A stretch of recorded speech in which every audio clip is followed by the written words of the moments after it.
Welcome once again to another Living Hope Today study, my brothers and sisters in Christ. I'm very, very grateful you're here today, and today we have a lot of ground to cover. The Bible is deliberate in telling us how its main characters came into focus and how they entered the stage of salvation history. And today we see the line that takes us from Noah to Abraham spelled out in detail.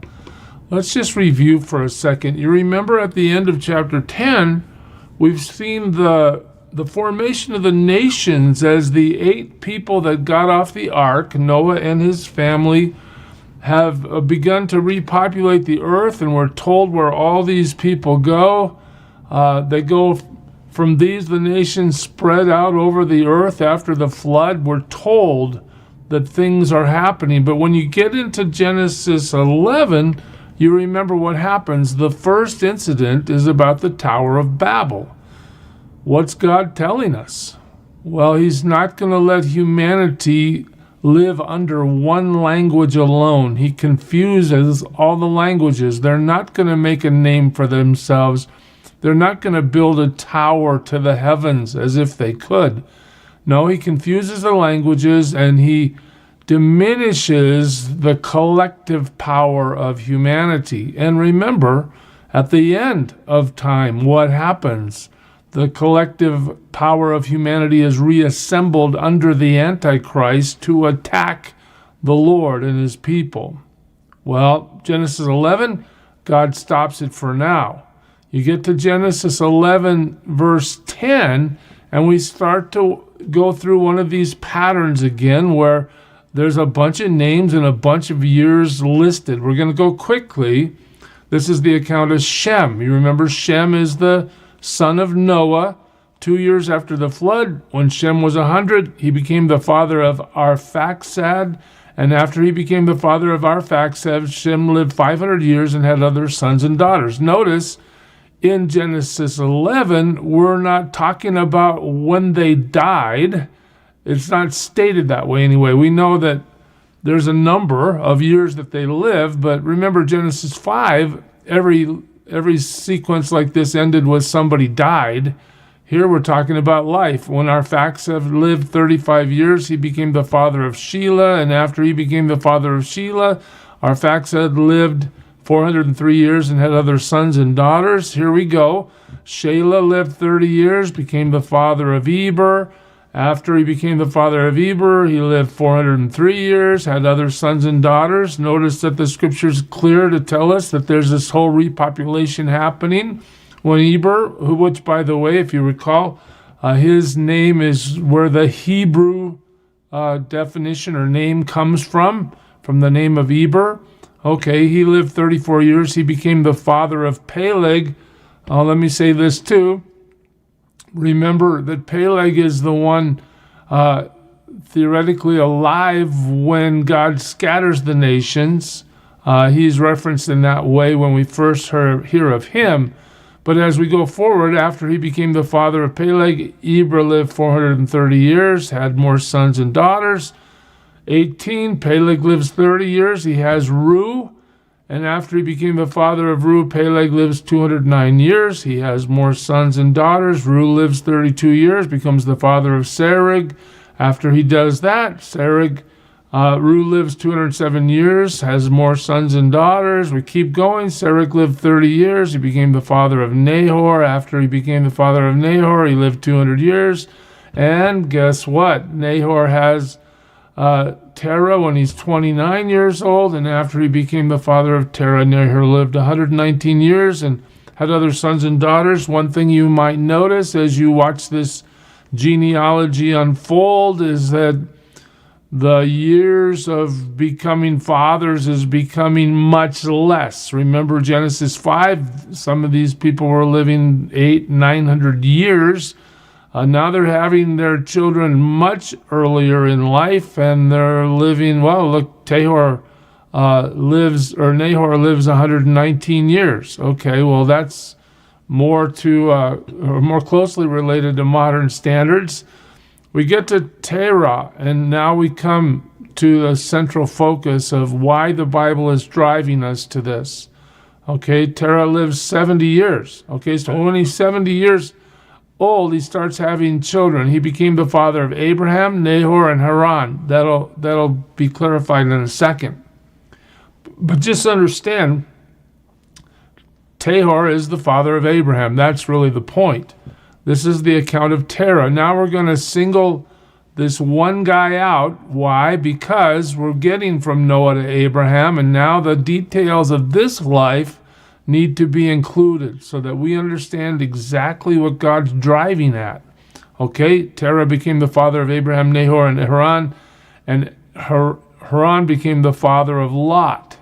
Okay, so we'll learn more about Lot as Genesis moves forward, but we're introduced to him here in chapter 11. Okay, God lays the groundwork for what's coming. Now, just to kind of back up here, let's just go back to one of our charts, okay? We're going to see from Abraham to Noah and to, from Adam to Noah and to Abraham. You remember that Adam has Cain and Abel and Seth. Cain kills Abel, so Abel's not going to reproduce. Cain is cursed. Okay, but through Seth, we watch the line in Genesis 5 go from Adam to Noah. All right, very detailed. Now we're going to watch the line go from Noah through Shem. You remember that Noah had Ham, Noah had Japheth, but those aren't the people God is interested in giving us more detail about. It's Shem. When he's 100, and really it's 2 years after the flood that this occurs, according to what we just read. He has Arphaxad. When Arphaxad is 35, he has Shelah. When Shelah is 30, he has Eber. When Eber is 34, he has Peleg. Peleg's 30 and has Ru. Ru's 32 and has Serug. Serug's 30 and has Nahor at 29, and Terah comes along. It says he starts having children when he's 70, but I want you to just catch a technicality. This is probably too much, but you might be interested to know for the next potluck you go to. Terah is said to start having children at 70. He has 3 sons, if you recall what we just read, but I just want you to understand in Genesis 11:32, at the end of this section we're in, we'll be told that Terah lives for 205 years. Okay, in Acts 7, when Stephen is recounting the history of the Hebrews as he's being stoned to death, we learn that Abraham was 75 years when he left Haran. Now, Terah settles in Haran, and Abraham doesn't leave Haran until his father dies. So if his father was 205 years old when he died, and Abraham was 75 years old when he left Haran, that means Abraham was born when Terah was 130. Does that make sense to you? I know, too much information, but you might get a kick out of it. When we get to Terah, and watch this, we have Abraham. Okay. Now, another very, very, very pivotal central character is introduced to us here in Genesis 11. Just a little more background. You remember we saw in Genesis 5 that there were 1,656 years from Adam to the flood.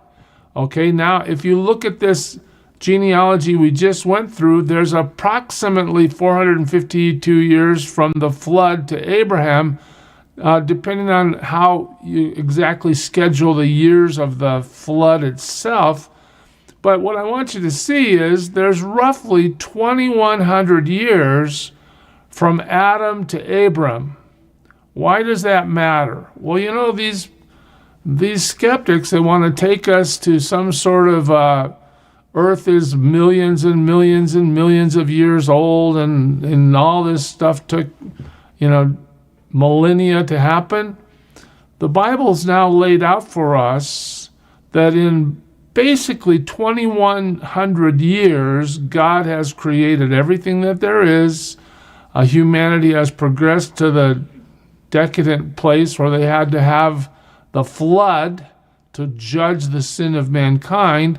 And from there, we've gone on now to having God introduce one of his main characters in salvation to bring us to the understanding of who God is and who we are and how he's going to bring us back into right relationship with him. All right? This is just good information to understand. There's no chance involved here. Everything that's happening is happening exactly at God's decree, exactly in the time frame God has decreed it to be. Very instrumental in our understanding of how God has worked. So to finish chapter 11, we now come to this. While his father Terah was still alive, Haran died in Ur of the Chaldeans in the land of his birth. So now we know that Haran came from Terah. Haran is in Ur when he dies, and Haran is in Ur because it's the land of his birth. So Terah, Abraham, all of Terah's family is living in Ur, which is in Mesopotamia. We'll get to that later when we see God call Abraham out of there. But we're told now some details about what happens. Abraham and Nahor are both married. The name of Abraham's wife was Sarai. God will change that to Sarah. We'll talk about the significance of that when we get there. And the name of Nahor's wife was Milcah. She was the daughter of Haran. So, interesting, a little intermarriage in there. The father of both Milcah and Iscah. All right. Why is God telling us all these things? Well, we get to one of the great facts of salvation history, and that is that Sarah is barren. She didn't have any children. So just think about how this is going to play out. God's going to come to Abraham and say, hey, I'm going to make you the father of nations. Look up there in the sky. You see all those stars? Your descendants will be more numerous than that. Think about the sand and the seashore. Your descendants are going to be more numerous than that. What's Abraham thinking? Well, God, I believe you, but there's kind of a major hurdle going on here, and that is that my wife can't have children. She's barren. This is a terrible thing for a woman in Abraham's day, in many places of the world right now. A woman is judged by her ability to reproduce. Like it or not, that's how many cultures see it. Well, that's definitely how the biblical culture saw it, and the women were ashamed or felt judged by God to not be able to have a child. And now we'll see in the story as it rolls out that God's plan is perfectly in place, and God is not allowing Sarah to have babies so that when the baby Isaac is born, it is clearly a miracle of God, a work of God that no man could muster up in their own strength. Of course, every child born is that, a miracle of God. But anyway, here we are. Sarah had no children. Then we're told Terah took his son Abram, his grandson Lot, son of Haran, again we're told that detail, and his daughter-in-law Sarai, the wife of his son Abraham. Again, the Bible wants to keep clarification right at the front. Here's who these people are.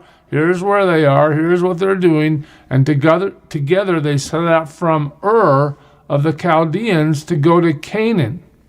So that's the destination. But when we get to Haran, the story stops. Terah says, hey, I like it here in Haran. Now, a little side note for you. Haran is a place that has been known historically to be a pagan worshiping, specifically the moon god worship was prevalent. I just want you to see that despite God's care and despite the survival of the flood by the eight, Noah and his family, and despite the repopulation of the earth, there is still happening what we saw in the early part of Genesis 11, where The sinful nature of man has risen into full bloom again. The defiance of God is real and baked in, basically. People don't want to have anything to do with him. And so Abraham comes from a place of paganism. And his father, most specifically and most likely, chose not to go all the way to Canaan, but to settle in Haran. Why? Because of the pagan worship that was present in that place. That's, if historians are correct, that is what he is used to based on the religions of the land of Ur and then the religions of the land of Haran. And then we're told in conclusion to this section that Haran lived 205 years and he died in Haran. Okay, well, God's plan of salvation is about to come into much clearer focus as the narrative about Abram who becomes Abraham is brought forward.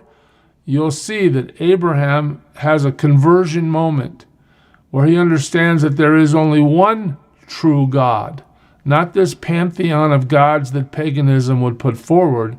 He dedicates his life to following the one true God. God uses his faith to eventually bless us all by bringing us the Christ, the one who suffers on our behalf through the line of Abraham. But that's for another day. Just know today, all these things are in here on purpose by God's decree for the clarification of us knowing that God is sovereignly in control and there has not been one bit of random chance involved since Genesis 1:1. It's all according to his timing, his plan, and his purpose. God bless you, church. Serve him well today.